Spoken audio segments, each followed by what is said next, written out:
It's time to sit back, relax, and talk some Heidelberg football. This is the Scott Donaldson Show here on WTTF, AM 1600, FM 93.3, and on the web at WTTF.com.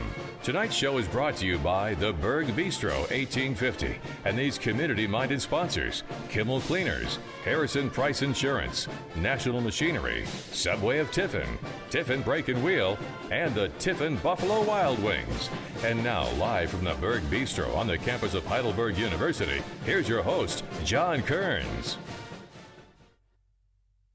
Welcome to the third Scott Donaldson Show of the 2018 season. Glad to have you with us on this muggy, hot evening, but if you like this kind of weather, there's not much left because after the next couple of days it's supposed to cool down. As a matter of fact, I saw the forecast for Saturday night when the big game with Baldwin Wallace across the street at Heidelberg Stadium, supposed to be a game-time kickoff of around 52. Oh, that sounds heavenly. So that's nice. That sounds amazing. It was about 95 out there on the turf today, man. That sounds unbelievable. And we'll have the game, so there'll be the third straight night game for the Berg.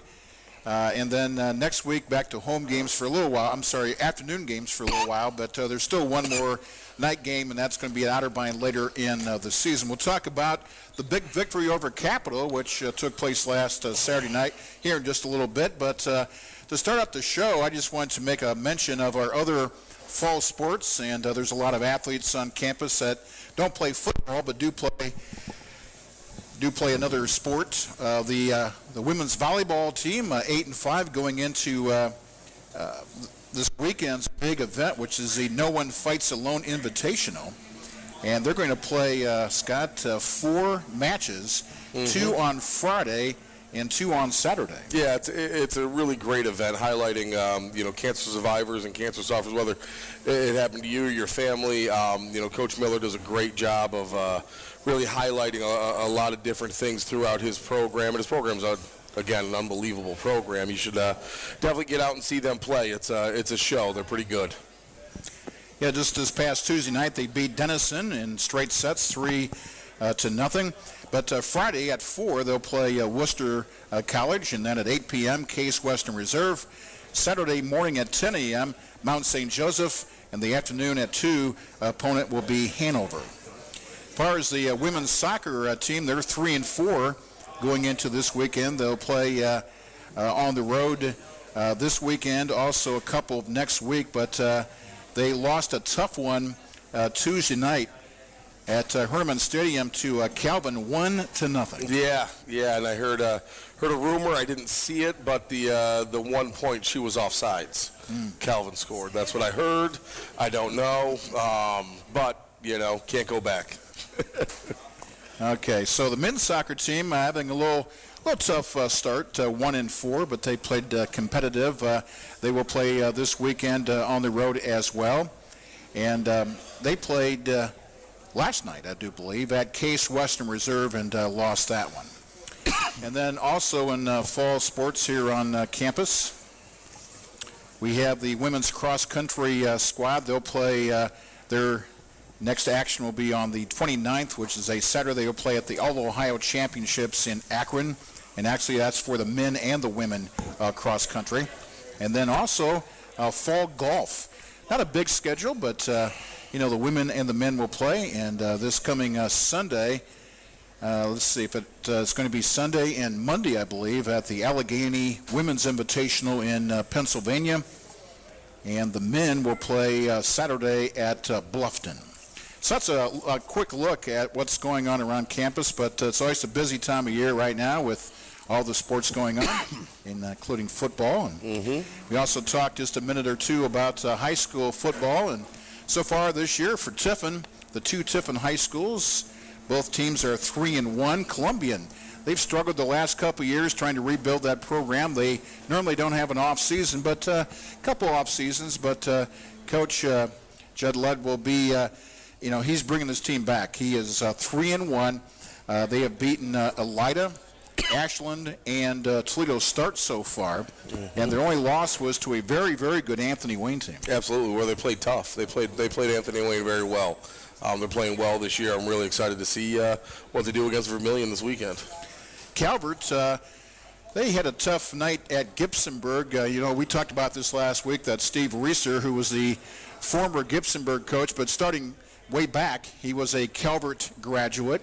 And Heidelberg graduate. And a Heidelberg graduate. No, I was next. He went to Heidelberg right here, and then spent some time at a couple of high schools, and then got his head coaching job at Gibsonburg. Was there several years, but then the Calvert position opened up as Coach Fox went to Norwalk, and you want to coach at your alma mater if you can. There's always something special in your heart for your alma mater. It doesn't matter where, when, or where you're at. So, and they had a tough one last week. I tell you what, that I know that hurt Steve.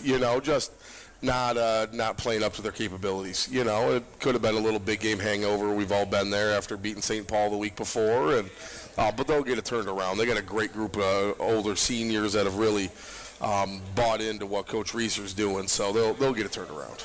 Yeah, lost that one on the road, 28-26 to the Golden Bears. But Calvert still stayed in the top 10 in Division 7. They're ranked number 10 in the just-released AP poll. So, oh, really? Cool. Yeah, so they're still in the top 10. But the big game in the county, and not only the county, but around Northwest Ohio, the big game on Friday night, which is tomorrow night, will be Seneca East at Mohawk. Oh, yeah. Both are state-ranked. Both are undefeated.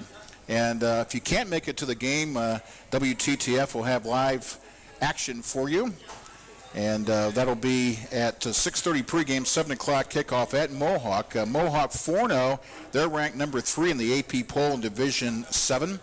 Seneca East is also undefeated, number 15 in the AP poll in the next division up, which is Division 6. So that should be a whale. That's going to be a great game. I wish I could make it. We have an alumni event here on campus that I got to attend, but I'll be listening to the WTTF, promise you that. But two well-coached, senior-led, big, good small school football teams. That's going to be a great game. If you can get out to that, if you're looking for something to do on a Friday, nice cool Friday night, that's where you should be.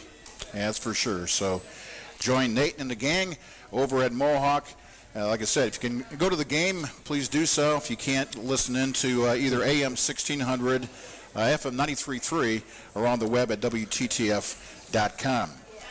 And real quick, Hopewell Loudon 2-2 on the season. They blanked Arcadia last weekend. Fosteria 1-3, lost a tough one against Otsego. Cary is 2-2. Of course, their two losses to two very good teams in Galleon and Mohawk. Yeah.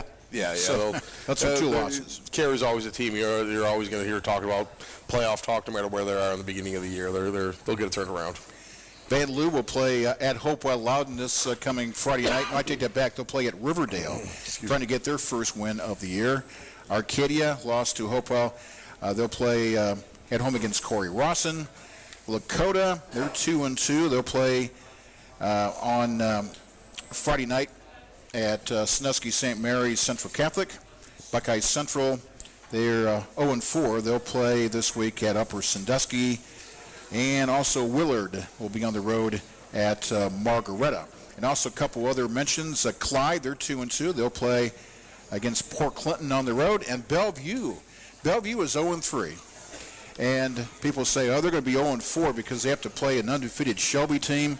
They beat Shelby there night 45-28. Yeah, you don't ever count Coach Nasani out. I promise you that. That's no doubt. So they got the job done at home, and they had the big victory over Shelby.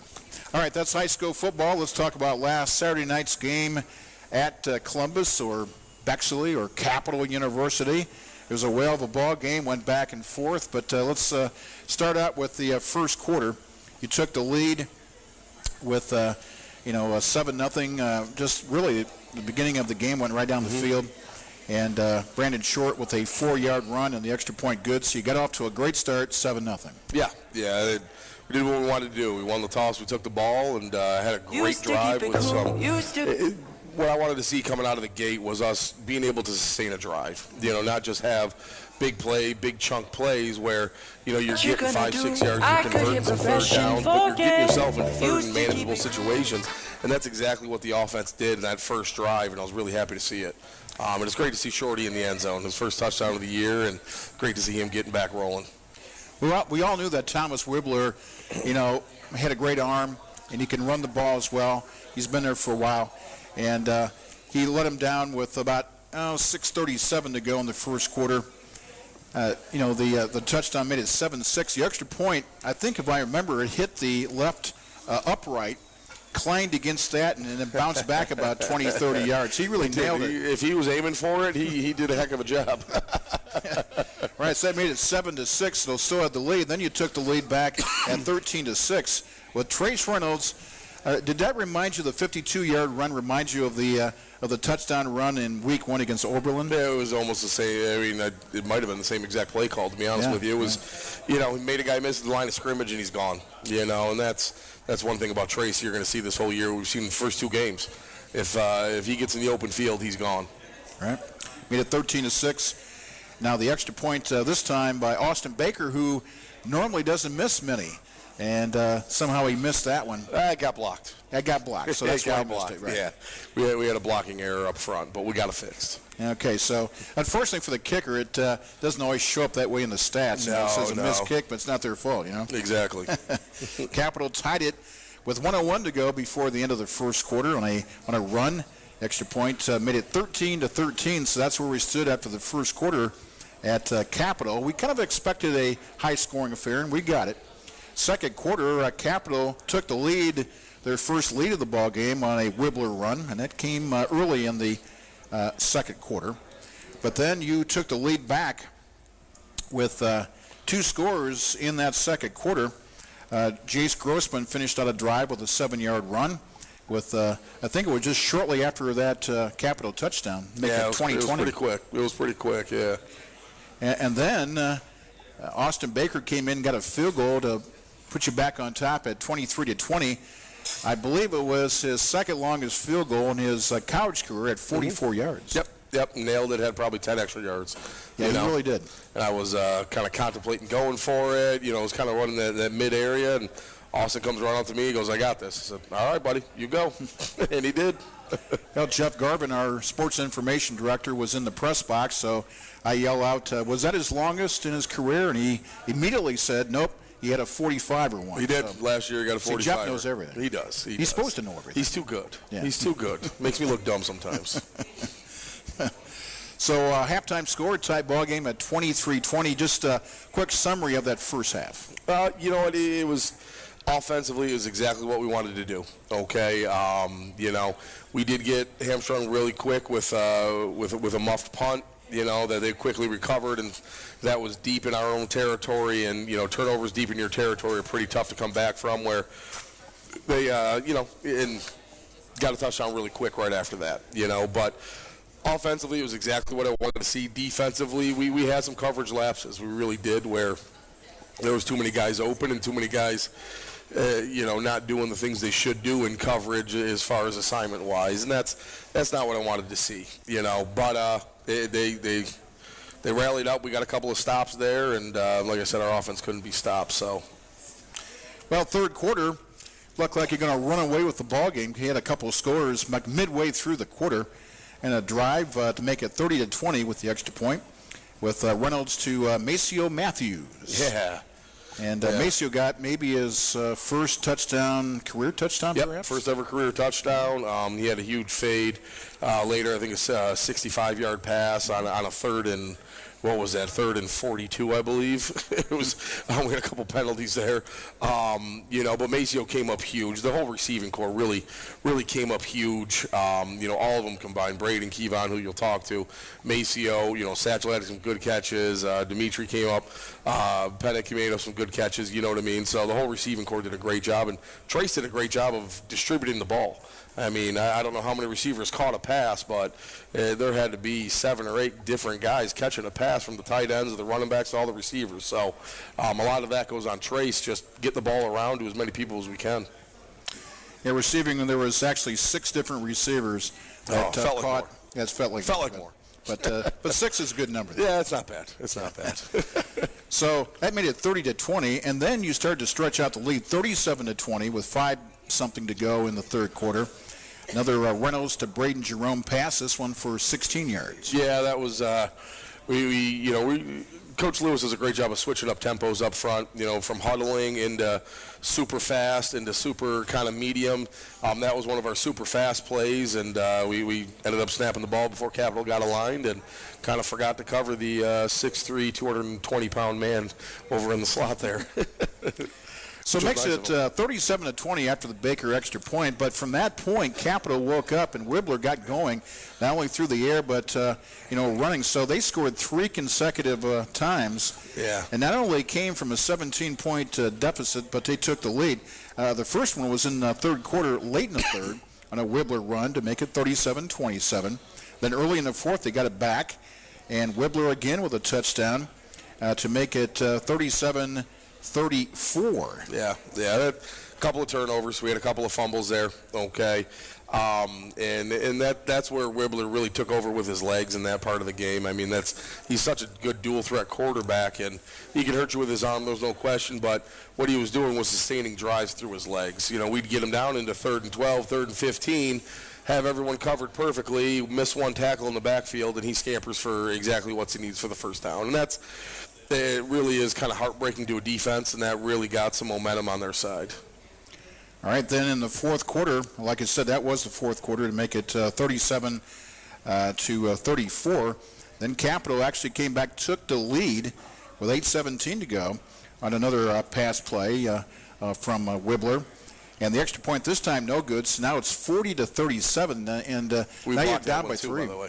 Right, that's right. We blocked that one. That was huge. Yeah, that was big because rather than, I mentioned that rather than having to score a touchdown, which you'd rather do, that you could, kick the field goal to tie it. Exactly. If needed. After we scored, that put us up 4 instead of up 3, and that would have much changed their offensive philosophy going into that last drive there. And you did. So you came back with 4:28 to go, just about the same time when you took the lead against Olivet. Close. But this time you go down and Keivon Belcher, who we'll talk to here in just a little bit, made a great catch in the end zone. That was a 22-yard pass play from Trace Reynolds. But Belcher had a nice catch. You go back on top, 44-40 then. Yeah. Keivon made an unbelievable. Number one, it was a great route. I believe it was a corner post that he just took up the seam. Stayed away from the safety just long enough, and I mean just long enough to get that ball in his hands because he got whacked. he got hit pretty hard. There's a lot of film of it, and I'm really proud of him that he came down with the ball. It was just an unbelievable throw and catch. And it wasn't over then because still plenty of time for Capital, and they took the ball down the field and got kind of close. Got down to a big 4th down play in the last minute of the play or of the game, and they threw it, made the completed pass short of the first down, but then they tried to ladder it back, and the ball came out. It was a fumble, but it wasn't far enough down the field where it had been a first down no matter who recovered. But on that 4th down, but made things interesting. They did, and I tell you what, they had a great play call. I think it was 3rd and 19 or something like that. We had a couple big sacks there at the end, and we call the play fire truck. It's an old hook and ladder. Guy comes across, catches the ball, another guy coming the opposite direction. And it was a good play call. I think we still would have stopped it even if he got it. I mean, we were pretty rallied around the ball there. I think we would have been fine. But, kudos to Capital. I mean, they fought their butts off. A team that really hasn't had much success in the win column the past few years. The past 2 weeks for them, I mean, losing in the last minute of the game pretty much 2 weeks in a row to 2 pretty good teams is really good. I told Coach Rogo after the game he did a phenomenal job, and his players did a great job. And I'm just so happy I never have to see that quarterback ever again. That kid is going to give me nightmares for years to come. But honestly, kudos to our guys. These players, they fought, just like they did in the Olivet game. They fought and fought and fought. That's one thing you will never, ever be able to question a Heidelberg football player if he's got heart, if he's got toughness, and he's got grit. All right, because I promise our guys do, and these past 2 games have showcased that because that's what we've won these games on. It hasn't been execution yet. It hasn't been just dynamic playmaking everywhere across the field. It was because of heart. And I think if we can get some of these execution things fixed, we're a pretty dangerous football team. Could have done without the 4 fumbles and the penalties. We could have. That would have helped. Yeah, there's no question about that. But those things are correctable. There's no doubt. You know, you talk about that and find ways to make things better, and I'm sure we'll see improvement against Baldwin Wallace. Well, I sure hope so. Yeah, for sure. And we'll talk about that. We're out of time for our first segment, but stay tuned because we have a couple players coming up, a couple of receivers, have an assistant coach, Coach Lewis, and we'll have you back. Cool. In just a little bit, we're going to talk about the Baldwin Wallace game, which is a big one. You went up there last year and came home with a loss, but in the last 10 years, you've won 6 against the Yellow Jackets, only lost 4. But Jemar Lewis is our coach. We'll talk to in a little bit. But up next, Braden Jerome and Keivon Belcher will be our guests here on the Scott Donaldson Show. We'll take a break here on WTTF. We'll be back with more of the show after this.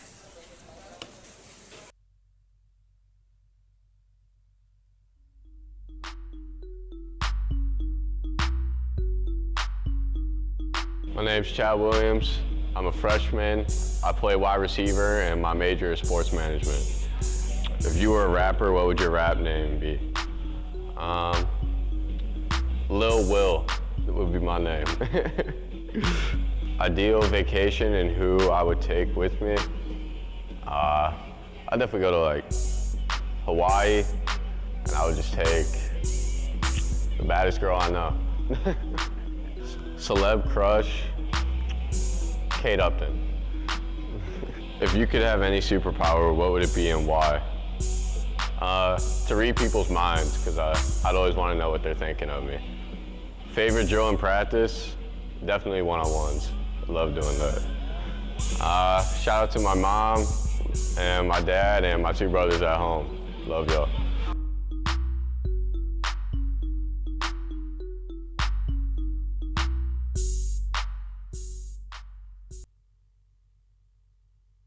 Receiving core here tonight during our player segment and also our assistant coach segment. But I'd like to welcome in Keivon Belcher, who is a senior this year from Columbus. And first of all, we'll say that you went to Columbus Eastmore Academy, right? Yeah. And people say, gee, where have I heard Columbus Eastmore? Well, if you know Ohio State football, and I went to Ohio State, and there's lots of Ohio State fans. And so tell us the famous alumnus of Eastmore. Archie Griffin. Archie Griffin, yeah. And as of, still today, after all these years, there's only been one Heisman Trophy winner that's won it twice. Yeah. He did that. Now, you see how I remember things? 1974 and 1975, he won the Heisman Trophy as the best college football player. But I'm sure they have all kind of, memorabilia in your school, and they named the high school football stadium after Archie. Stadium. That's right. And Archie still supports Ohio State and Columbus and Eastmore as well. But you played 4 years for Eastmore. Yeah. And correct me if I'm wrong, but I had you down in 2011, 12, 13, and 14, right? Mm-hmm. You guys had good teams when you were a freshman. 10-3, went to the regional finals. You remember playing in those regional final games? Yeah, tough, real tough games, man. Making the playoffs, it was a good year. So we had a good team that year, so we did real good that year. I remember that year, too, because I believe you played Clyde right over here, one of the games. Mm-hmm. I think it was not that game. It was the week before when you beat Clyde, and then you went on and came up short the next week. Yeah. After that, you had records of 6-4, 6-4, and 8-2, so you had winning records all 4 years. Who was your coach for football? Jim Miranda. So, yeah, he's been coaching there for a while now. So good. So you lettered 4 times in football, 2 in track. So what did you do in track? I was a 100-meter runner, open, and 4x1 and 4x4. So. Okay, very good. Made a state and 4x1 and a 4x2. So yeah. All right. Keivon Belcher wears number 1 on his jersey, and Your team has had 2 exciting games this year, coming down to the final minutes. Yeah. In some cases, the final minute, but you got the job done. As long as you get that W, that's all that counts. That's right? all that matters. Yeah, all of that good team won that one with, 5 minutes to go, 5.5 minutes to go across the street to start things out, down 17-7 late in the game, came up and got 2 touchdowns, won that one. In Capital, you had kind of no lead's comfortable because, Capital can score the points, but you were up 37-20 midway through the third, and then you fell behind. Yeah. And it was your catch into that end zone with 4-something to go, to put your team back in front, and it ended up to be the game-winning score. But how about you tell us about that particular play, going to the right, and you had a couple of defenders right on you, so you made the catch right there in the end zone. So tell us about that play. Before the play, they had, I guess, one of their DBs had caught a cramp or something like that. So, we had a little timeout, and we got in the huddle, and we just talked, and we were like, I think we can beat them on the post route. We've been running post corner the whole game, and it was just, we thought it was going to be there. So, Coach Lewis trusted me enough that he was just like, I think you can get it. So, Trace trusted me enough to throw the pass in the post, and then came down with it. Put your team back on top 44-40, then your defense got the job done. Wibbler's been around for a long time, the quarterback for Capital, and he can move the team down the field. So it was a little exciting. Gets tough, it down into your territory, getting down to the 20-25 yard line is kind of the game ended. But defense got the job done, and you guys walk away with a 44-40 victory. Now let's get our attention to Baldwin Wallace, one of our losses last year up near Cleveland. Lost that one. If I remember right, in that ball game, I think you guys were on top at halftime by a few points, and the second half just didn't work out too well, did it? Yeah, it was just a tough, atmosphere there. We just weren't executing the way we know we can, and it was just tough. They did a good job playing defense and running, doing all the stuff they needed to do to stop us from scoring and stuff like that. So. Right. So you have to remember that game, and night games are exciting. We'll have the second one at Herman Stadium here Saturday night, and against one of your, it's maybe not your biggest rival of the year, one of them. I've had coaches tell me that the biggest rival you have is the opponent that you play next, right? Yeah, exactly. OSC, man, it's always tough. Next team, best thing we got to play right there. That's for sure. So Baldwin Wallace, they're tough. They played Mount Union last week and got beat, but they had a couple of victories to start out the season. So we look forward to seeing you and the guys on Saturday night. Yep. And before I leave, because I ask every guest on this show this question, is how you ended up from Columbus Eastmore to playing football at Heidelberg 4 years ago. That's a tough one. Pretty sure Mike Hallett was still here, so he came down to Eastmore, gave me a little, had a little conversation with me, got me to convince me to come up here on a visit. I had a track meet up here during that time, so I just decided to come up here. The atmosphere was great. I loved it up here ever since I came up here. So. All right. Well, we're glad that you chose Heidelberg University. So this year, 14 catches, the 1 touchdown last week, 183 yards, and 13.1 your average per catch. So keep that up, and hopefully we'll talk about more victories as we go along. So, Keivon, thanks a lot. Appreciate it. And then you bring your teammate over here. We'll get Braden Jerome. We'll get him on your mic here in just a minute. So, Braden, you can come on over and take over, and we'll talk to you for a few minutes. Then we'll take a break, and we'll talk to Jemar Lewis, who is the wide receivers coach here at Heidelberg University. But Braden Jerome wears number 17, and one of the top receivers not only this year, but for the last few years here at Heidelberg. Braden, nice to have you on the show from Madison, Ohio. There's at least one other teammate you have here at Heidelberg it's from Madison. Is that right? Yeah, actually our center, Brad Weinhold, he's from Madison too. That's right. And he was on, I think, the first show. So did you guys had to play together then in high school, right? Yeah, so he was, I think, a sophomore when I was a senior. So I graduated in 14. I think he was 16. So yeah. Okay, so maybe 1 year together. Okay, real good. I just got done talking with Keivon and asked him how he ended up in Heidelberg, and Madison's a ways away, east of Cleveland, right? Yeah, like 45 minutes northeast of Cleveland. Northeast of Cleveland. Yeah. So how did you end up here in Tiffin at Heidelberg University? Actually, one of my high school coaches kind of just sent my film out to like a lot of schools in the OAC. Got a call from Coach Hallett back then. Came up on a visit, kind of just liked everything about it, and then kind of just stuck. That's good. Missed the 2016 season, but had a good season last year, and so far this year, 9 receptions, 143 yards, 3 touchdowns, average about 16 yards a catch. And your long so far this year, 29 yards. But we talked to Keivon about the excitement of the first 2 games coming down to the wire. Got the 2 victories, and that has to boost your confidence, because if you'd have lost 1 or 2 of those ball games, it'd have been a little tougher to get prepared. But now you have you have the confidence that you can win ball games down the stretch, right? Yeah, definitely. It's always big going into week 3, 2-0. That's something we preach is go 1-0 each week, and so far through 2 weeks we've done that. So. All right, so Capital, away game, and this team is not as bad as their record indicates. They lost by 1 point the week ago to a good Marietta team, and looks like they might. They had a chance to win that game, but your defense got the job done. Get on the bus, come back home. Now you're 2-0, so you can concentrate on Baldwin Wallace.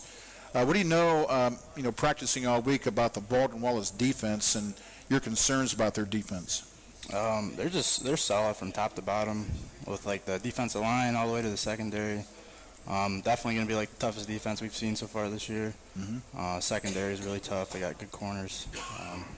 We just got to be able to exploit them one way or another, which I'm sure we'll be able to do that. So, yeah, your receiving core here. Last week in the game with Capital, Trace Reynolds, your quarterback, hit 6 different targets besides yourself and Keivon Belcher. Maceo Matthews is coming in. He's making some catches too, isn't he? Yeah, for sure. We got a lot of talented young guys that jumping on the scene this year that probably a lot of people don't know about, but talent's there. Just a little inexperienced for now, but keep playing a couple more games, we'll get there. Yeah, Satchel Strom, one of them, and Nick Kofer, Dimitri Pennick. So those are the receivers last week that made the catches in the victory over Capital. But Baldwin Wallace will be here on Saturday night at 7 p.m. If you had your choice, now this is the 3rd straight week to start the season. You had a night game. Do you like night games yourself personally? I do, yeah. You get a lot of time before the game. I like it because I get to eat more before a game. I love food, so yeah, I feel more fueled up for a night game. Atmosphere is a little more crazy, a lot more people out, and it's just more fun, I think. Right. It's a good time. Yeah, it's great atmosphere, and Coach likes the fact that it seems like you can get more high school recruits maybe to attend the game if it's a Saturday night rather than maybe a Saturday afternoon when they may not be available. But hopefully we'll have a big crowd over there. I know the band does a great job, and always entertainment, and usually fireworks and all that kind of stuff. So should be a great atmosphere against one of your biggest opponents, Baldwin Wallace, and they got a pretty solid team. Yep, definitely. Okay, we'd like to thank our 2 receivers here. So Braden Jerome, again, number 17, and Keivon Belcher, number 1. And we'll continue with the theme of wide receivers when we get Coach Jemar Lewis up next here on the Scott Donaldson Show. We'll take a break. We'll be right back after this here on WTTF.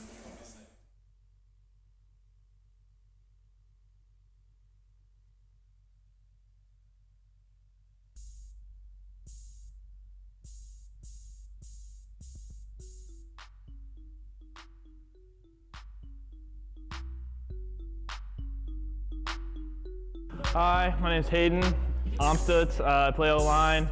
I'm a senior and I'm accounting and business administration major. If you were a rapper, what would your rap name be? Probably Turbo Crunch Machine. Turbo Crunch Machine. If you could play another sport, what would it be and why? Ooh, probably basketball because I'd want to dunk on people. If you could be on a game show, which would it be and why? Chopped because cooking is awesome and I love food. Ideal vacation and who would you take with you? Probably I would go somewhere on the beach. I would take my girlfriend and Jake Nowak. If If you could join a reality TV show, which would it be? Oh man, probably, I don't know, I don't watch any TV, so whatever. Shout out to my mom, my dad, Young Cheese, and my brother.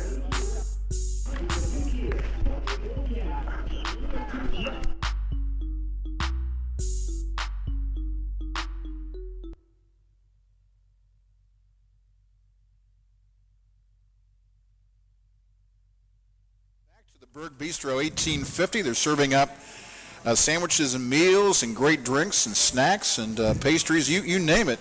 So we like to give them a plug because they do a great job, not only for students, but for all the faculty and alumni and for the general public can come in here to the Berg Bistro. And I know it's a pretty big hit with the students here on campus because it's open like at 7 a.m. and open late, I think during the week till 10 and maybe on the weekends later till about 12. So it's a great place to hang out, isn't it? Most definitely. And the new favorite thing has been the new chicken wings everybody has. Ooh, So I there just you go. seen Braden over there eating a couple chicken wings. And He said he likes to eat. he does. That's why he's so big. And Keivon, I think, just ordered some himself. So All right, so if you're in the Tiffin area, feel free to stop. It's in the middle of campus, University Commons building. But it's right here, and, it's not really old. It's been here for maybe, 5-6 years, something like that. Something around there. It used to be called the Fireside. Now they renamed it a year or two ago to the Berg Bistro. But great place to come and hang out. Like I said, whether you're a student or employee of the university, a faculty, or just the general public, you're more than welcome to come over. All right, Coach Jemar Lewis, you are a Heidelberg grad. yes, sir. All righty, and you come from the Cleveland area, Bedford, is that right? Mhm, Originally? Bedford High School, Yeah, yeah. I've been to that stadium because when I broadcast for years Fremont Ross football and other schools, once or twice we played Benedictine, and one of the guys on the team said he had. Yeah, I always say Cleveland Benedictine, and that's not quite right. It's Benedictine. And so he kind of got me to say it correctly. But we played them a couple times, and they play their home games at Bedford. At Bedford, yeah, definitely. Bedford is a beautiful stadium. It is. It's It's been around very for a nice. long time. So I remember when I was a little kid, I actually used to be the ball boy when Chris Chambers and Lee Evans played there too as well. So Yeah, so I remember doing a couple games there, enjoyed that. They had a nice big press box, and if I remember correctly, I think the visitors' locker room was off to the one side and everything, but it was a great place to play football. So what led you to Heidelberg University, first of all, when you came here as a player and a student? Well, actually, at the time, one of my friend's older brother was a graduate assistant here, and at the time I was just about to transfer to Akron University and just be a regular student, and he kind of talked me back into playing football, and he had me come up for a practice one day, and that's all I needed to see, and I came here, and I feel like I've been here ever since. So Right, you have been for the most part, but gone for a few years. But 2011 Heidelberg grad, and then you went on for a year or two as a grad assistant. So, when people that don't know the ins and outs of maybe college football, explain what a graduate assistant really is and really what they do. Well, basically a graduate assistant is basically a full-time coach, but you have other responsibilities too as well. So it's another chance for you to get your master's degree too as well, and still kind of be around the game and still coach the game that you love. And it's really kind of the process of learning football too as well. So you're doing a lot of breakdowns and a lot of getting things ready, kind of like the ins and outs, the behind-the-scenes things of being what makes our football program run. So it's a great learning experience, especially if you want to get into the coaching field, and really kind of helps you mold yourself into the kind of coach that you want to be. The Bergs had usually at least two, but I think this year you guys have 3, 4? 4 graduate assistants this year. So, and they all do an awesome job with everything. And the funny thing about this year, none of our graduate assistants actually played at Heidelberg. So the good thing about that, they can like to bring new ideas and stuff that we might have never seen, or they can bring a lot of new things to the table too as well. All right, so then after a grad assistant, you moved on to another school, North Carolina, in North Carolina? Yep, in North Carolina. It was in Rocky Mount, North Carolina. It was called North Carolina Wesleyan College. So a former Heidelberg coach ended up being the head coach down there. So that's kind of how I got linked up with him. And After I was a graduate assistant here, he hired me down there, and I stayed with him for about 4 years and got to learn a lot from him because he's coached at almost every level from NFL Europe all the way down to Division I to Division III level too as well. So I was fortunate enough to kind of be under his wing and learn a lot of different things about the offense right under him too as well. So then when a position opened back here at Heidelberg, you decided to make the move back here, right? Yes, sir. Yes, sir. This is home. So it's home, right? It was kind of like a no-brainer. So it was a chance for me to come back home, and it was a chance for me to get back in Ohio and get closer to family too as well.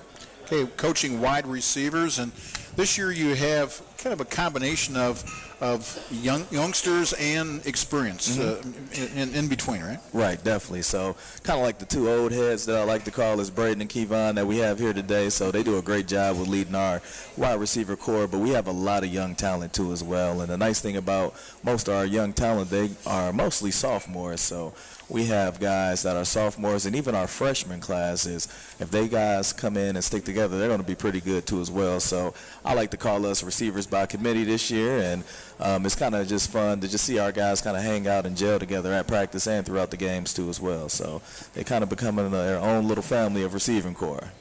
Okay, we knew all about Keivon Belcher and Braden Jerome, so let's talk about the other four who have caught passes this year.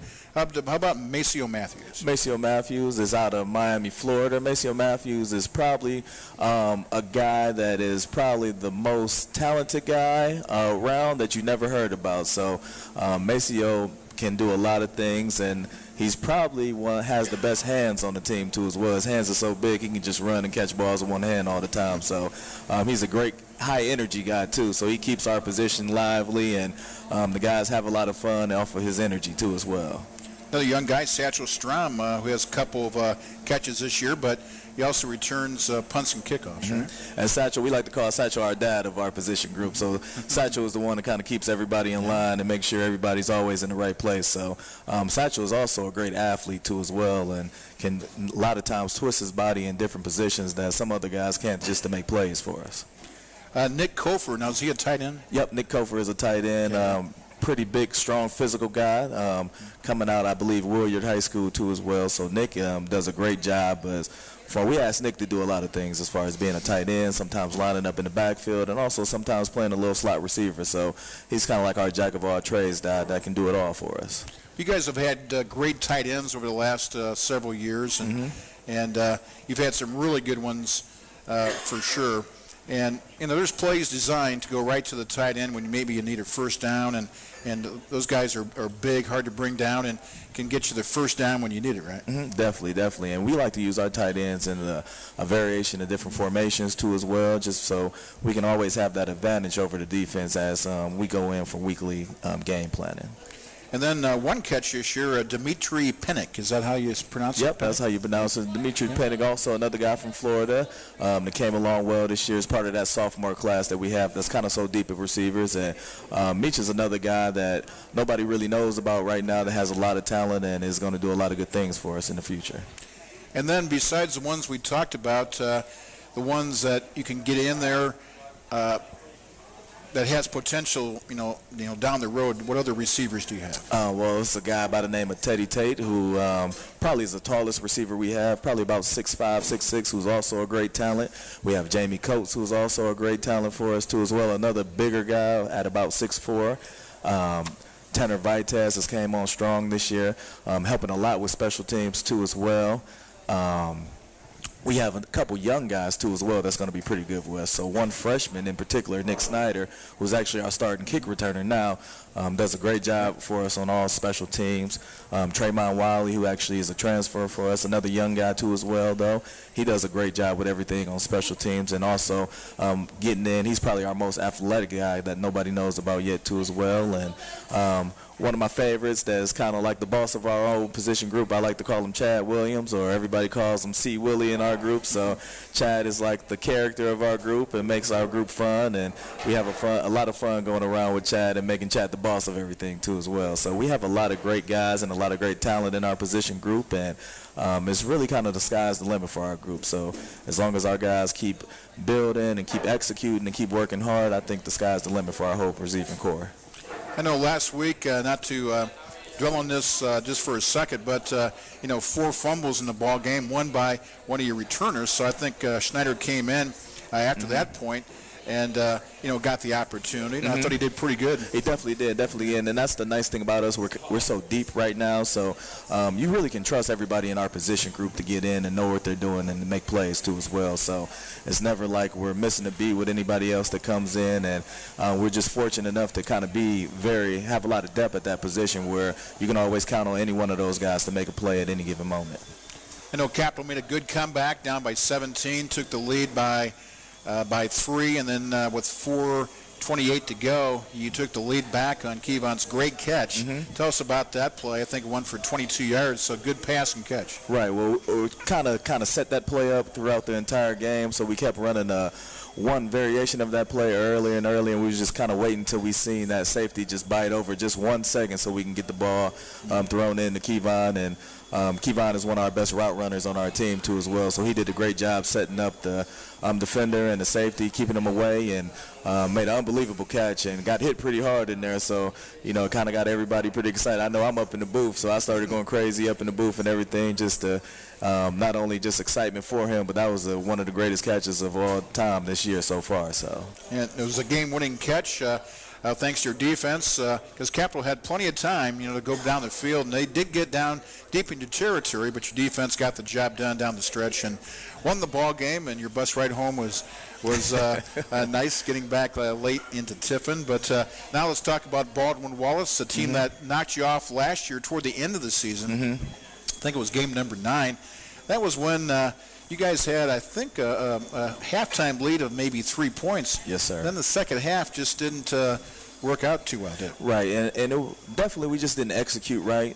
We came out and we kind of got some early mistakes in the first couple drives that kind of got us 3 and out and putting our defense in bad position and everything. But it was kind of more on our end just as far as execution. But BW is actually a very good team too as well, and you can't give them any leeway. So you definitely got to come out and play at the top of your game at all times, or it might come back to haunt you, because they can definitely take a turnover or take a bad possession and turn it around into a touchdown too as well. So that's what we kind of been focusing on this year, just focusing on us, and we can only control what we can control. So definitely want to get out there and make sure as a team we kind of accelerate and hit all our cylinders as a team, and just to make sure that us as a team is coming together and winning.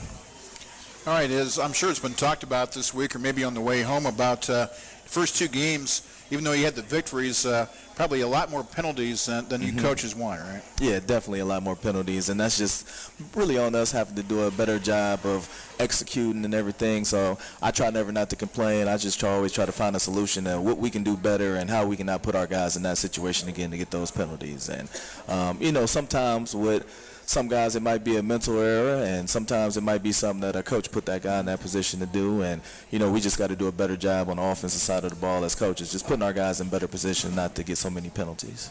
And one more question about Baldwin Wallace's defense. What's your biggest concern with the way they play defense? They have a pretty athletic defense this year. So just looking at the film on them, their DBs, their corners are very good. They're probably the best corners we're going to have seen up to this part in the year as far as athletic ability-wise. Defensive line is very athletic too as well. They're probably the most athletic defensive line. Their defensive ends are not such much as huge guys, but they're more quick, so they can come fast off the edge and stuff like that. So, and they fly to the ball and a good open field tackler. So we know we have to come into this game and not be perfect, but almost basically be perfect on our end just to make sure we come out with a victory. All right, so the Berg looking to go 3-0 on the year and 2-0 inside the Ohio Athletic Conference. Big ball game Saturday night at Herman Stadium across the street. 7 o'clock kickoff, and by all means come out and check out the game. If you can't, you can listen to the game right here on WTTF. Jemar Lewis, thank you very much. Oh, no problem. Thank you for having me. And we will talk with Coach Scott Donaldson next as we wrap up the show. We'll take a break. We'll be right back after this.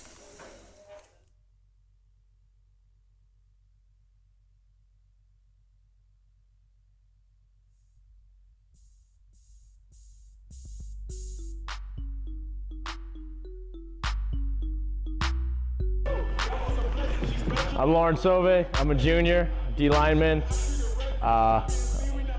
and I'm a sports management major. You're starting a band or group. What teammates are in your band? Jemar, Tyler Matuzik, and Jimmy Gephardt. If you could play another football position, what would it be and why? I'm the quarterback, because I'm a baller. Favorite class at Heidelberg? J. Lou's class, coaching techniques. If you weren't playing football, what else would you be doing? Probably working and going to class. Favorite drill and practice? Inside run. See, shout out to the ugly tight ends. They suck. Woo!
Back last few minutes of the Scott Donaldson show, and we had some good guests here tonight.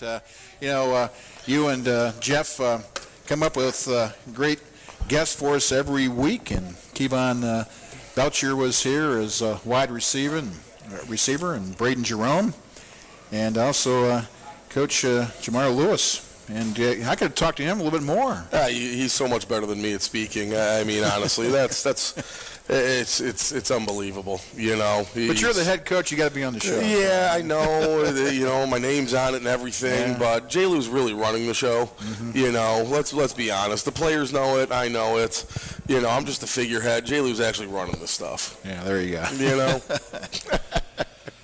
Well, Tony Paradiso usually comes over to the show, my partner on Saturdays, and he went to the Browns game tonight. Oh, why? Yeah, well, because he has season tickets, But, that team could be 2-0. They could be 3-0 if they would have won their first two, but didn't quite work out. But they got a tie. Maybe they can beat the Jets tonight. So we'll see. We'll see. But you're a Buffalo Bills fan. I can't talk. The Bills are the worst team in the NFL right now, so I can't talk. Well, they made the playoffs last year, then traded the quarterback to the Browns. Then they traded everybody away. We got guys quitting at halftime. Oh, that's right. Last week. Now, that is a new one. Our pets' heads are falling off, John. I mean, it's insane.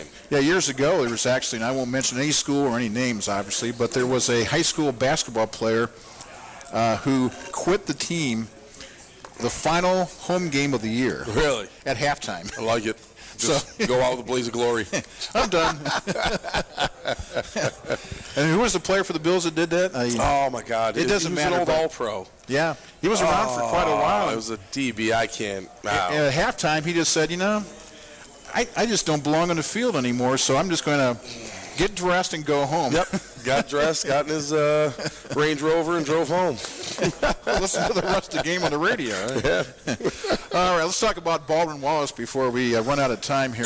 But, Baldwin Wallace, they're the real deal. Jim Hilvert's come in. He had a great pedigree, I guess you can say, great record coming in as, a high school coach and a college coach. And he's done a job at BW. Oh, absolutely. Jim's a great coach. He's a great guy. And we actually kind of share some commonalities as far as he was actually the coach to follow Mike Hallett from when Thomas More, when Coach Hallett came here, and I was the coach to follow Mike Hallett when he left Heidelberg. You know what I mean? So we kind of we're different people, don't get me wrong, but we share some same lineage. We're kind of under the same kind of umbrella of coaches in the last 20 years around small college football. But Jim does a great job, and BW's always been a good football team. I mean, you're never going to count them out. They've never been bad. They've been great, they've been good, but they've never, in my 15 years in the OAC, they've never been a bad football team, and they're a really good football team this year. And, they played their non-conference game, won that easily. And they pretty much handled Otterbein, I think, 33-3. Yeah, they handled it. And Otterbein played pretty well on defense, but they couldn't keep up with the speed on offense. And, of course, Mount Union game, 56-21, put 21 points on the board. But nonetheless, what's your main concerns offensively and defensively with the Yellow Jackets? Defensively, my main concern is just dealing with their speed. Their skill positions are fast. They're fast everywhere. They number 19, their top receiver, Jordan Leverett, is the fastest man in this conference. He is, and he can go, he can catch, he runs great routes. But they're so deep at the receiver position that, it's really dealing with the speed of their offense, making sure that a 10-yard gain doesn't become a 40-yard gain, making sure a 15-yard catch doesn't become a 70-yard catch, because if you miss one tackle, it really could happen, and it happened in the Mount game too. Offensively, it's about being sound, making sure we can sustain drives. They're not going to let you hit. They're not going to let you go over the top very often. Okay, they're pretty disciplined in their secondary, and they're very good in their secondary. We got to sustain drives, all right, and that means capitalizing on third downs, making sure we can sustain those, get us in third and shorts. All right, we can get those. All right, keep drives going, and the points will happen after that. But the biggest thing I want, John, is I want a composed football team. BW is always a team that'll come out and try to get under your skin very early with words and actions and things like that. And I want to make sure we have a composed football team out there that comes out and plays a clean, respectful, good football game. If we do that, we're going to have a good shot at it. There's no question. We played them late in the season up in the Cleveland area, Berea, last year. Had the lead at halftime. What did they do in the second half that turned things around for them? The biggest thing they did was sustain drives, kind of like what I talked about, what I want our offense doing. Defensively, we kept finding ourselves in 3rd and 1s, 3rd and 2s, which, as a defense, that's hard to convert on. It's actually not that hard getting a yard. Mm-hmm. I don't care who you go against, you can get a yard. Okay. And that's what they were able to do. They had some drives where I think the drive that capped off the game was a 9.5-minute drive. It was unbelievable. They were able to do it. Brian Foose, who's their offensive coordinator, who actually is a Tiffin guy, he's a Columbian grad. He's a very patient offensive coordinator. He'll take 3rd and 1 every single play of the thing, and he knows he can get it. And I really respect that as a play caller, that he's that patient, and that's what they were able to do in the second half. And defense couldn't get off the field, and defense is on the field. It's kind of hard to score points. Okay, before we run out of time, just a question about your team this year. A young team. Mm-hmm. You have some veterans out there, but as far as your younger guys, you've played more younger guys than any coach has probably played in a while here. And how, since the beginning of August, when you guys first started practice until now, here we are, the 3rd week of September, how do you grade them as far as how much have they progressed? Number one, I guess experience has helped a ton for those young guys that are playing. And we're talking sophomores and freshmen. I don't consider juniors young, even if they haven't played much before, but they've had 2 years of practice and things like that. Most of them have graded unbelievably well. You look at even defensively, guys like Zach Blackiston and Aiden Ammons. Zach Blackiston is a true freshman. Aiden Ammons is a true sophomore. Never saw a minute of playing time until the Olivet game, and those are actually our leaders in our conference in sacks right now, both of them. Mm-hmm. And even guys on offense, Nick Schneider coming in to return kicks last week, averaged 30 yards a kick return as a 106-pound freshman. He's unbelievable. So, and it's not just those guys. There's dozens of others, but I would say heart-wise, effort-wise, they've graded out at an absolute 100%. I couldn't ask more for these guys. Execution-wise, we still need more out of them. Mm-hmm. Okay, and that's true of this whole football team. Execution-wise, we still need more out of our fifth-year seniors. Braden's, I think, 28 years old. We still need better execution out of him. I got a nose tackle, Matt Myers, who's 27-year-old Marine veteran. He still needs to execute a little better. Whether you're 18 or 28, it doesn't matter. We still got a ways to go there, but I'll tell you right now, with the heart and with the grit and with the toughness, you can't grade higher than a lot of these guys. All right, so that sets the stage for Saturday night at Herneman Stadium here on the campus of Heidelberg University. It'll be Baldwin Wallace at Heidelberg.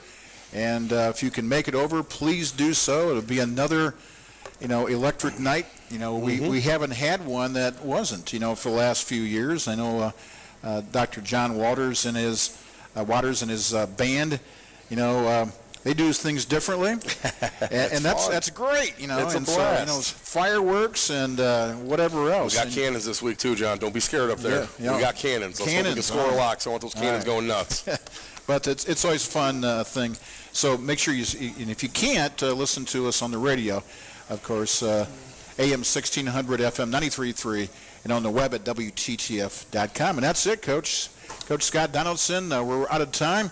We will see you Saturday night at the stadium, and we'll see you again next Thursday right here at the Berg Bistro, 1850 on the campus. John Curran saying so long, everybody.